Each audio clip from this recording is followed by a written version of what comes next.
നമസ്കാരം, മലയാളി വാർത്തയിലേക്ക് സ്വാഗതം. LDF MLA-മാർ നിയമസഭ അടിച്ചു തകർത്ത കേസിൽ പ്രതികളുടെ വിചാരണ ഉടൻ നടത്താൻ വിധം UDF നിയമ നടപടി സ്വീകരിക്കുന്നു. 2015 മാർച്ച് 13 നിയമസഭയിൽ നടന്ന ആക്രമണങ്ങളുടെ പേരിലുള്ള കേസിൽ വിചാരണ വരും മാസങ്ങളിൽ ആരംഭിക്കും.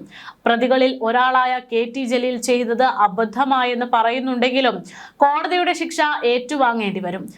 പിഴ മാത്രമല്ല, പ്രതികൾക്ക് തടവ് ശിക്ഷയും കോടതി വിധിക്കും. കേസ് ഇല്ലാതാക്കാൻ സുപ്രീം കോടതിയെ വരെ സമീപിച്ചെങ്കിലും വിചാരണ നേരിട്ടേ തീരൂ എന്നാണ് പരമോന്നത കോടതി പറഞ്ഞിരിക്കുന്നത്.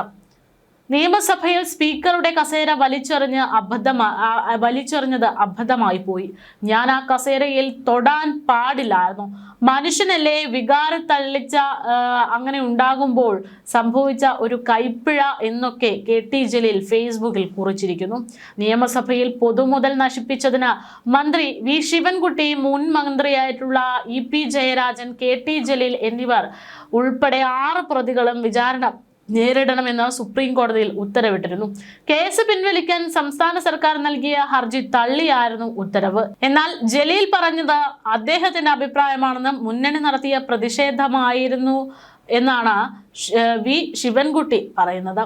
നിയമസഭാംഗങ്ങളുടെ അവകാശങ്ങൾ ക്രിമിനൽ പ്രവൃത്തികൾക്ക് പരിരക്ഷ നൽകുമെന്ന നിലപാട് ഭരണഘടനാ വ്യവസ്ഥയോടുള്ള വഞ്ചനയാണെന്ന് സുപ്രീം കോടതി വ്യക്തമാക്കിയിട്ടുണ്ട്. നിയമസഭയിൽ നടത്തുന്ന ക്രിമിനൽ പ്രവൃത്തികൾ MLA-മാരുടെ അഭിപ്രായ വ്യത്യാസത്തിന്റെ പരിധിയിൽ വരില്ലെന്നും അതിക്രമങ്ങളെ സഭാ നടപടിയുടെ ഭാഗമാണ് എന്നും കരുതാനാകില്ല എന്നുമാണ് കോടതി വ്യക്തമാക്കുന്നത്. UDF സർക്കാരിലെ ധനമന്ത്രി KM മാണി ബജറ്റ് അവതരിപ്പിക്കുന്നത് തടയാൻ പ്രതിപക്ഷത്തെ ഏതാനും MLA-മാർ സ്പീക്കറുടെ കസേരയും മൈക്കും ഉൾപ്പെടെ നശിപ്പിച്ചെന്നാണ് കേസ്. കേസ് പിൻവലിക്കുന്നതിൽ ചീഫ് ജുഡീഷ്യൽ മജിസ്ട്രേറ്റും ഹൈക്കോടതിയും അനുമതി നിഷേധിച്ചപ്പോഴാണ് സുപ്രീം കോടതിയെ സമീപിച്ചത്.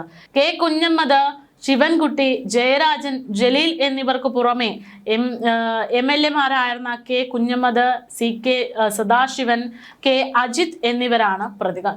കീഴ്ക്കോടതിയിൽ UDF ഭരണകാലത്ത് വാദം തുടങ്ങിയപ്പോൾ നിയമപരമായി കുറ്റകരമാണ് എന്ന് അറിഞ്ഞുകൊണ്ടാണ് പ്രതികൾ സഭയിൽ ആക്രമണം നടത്തിയതെന്ന് സർക്കാർ അഭിഭാഷകൻ കോടതിയിൽ വ്യക്തമാക്കിയിരുന്നു.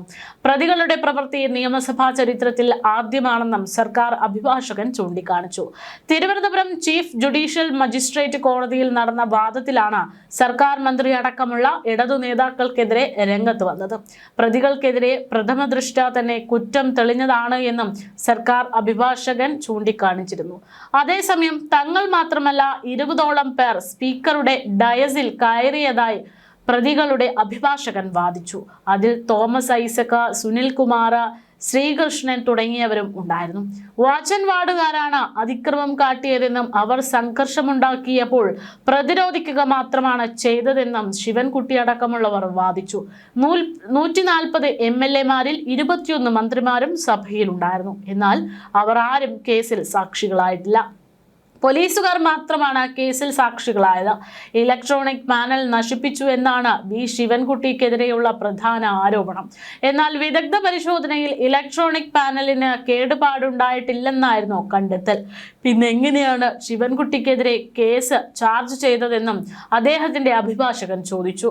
ബാർക്കോഴ വിവാദത്തിൽ ഉൾപ്പെടെ അന്നത്തെ പ്രധാനപ്പെട്ട KM മാണിയെ ബജറ്റ് അവതരിപ്പിക്കാൻ അനുവദിക്കില്ലെന്ന LDF MLA-മാരുടെ നിലപാടാണ് കയ്യാങ്കളിയിലേക്ക് നയിച്ചത്.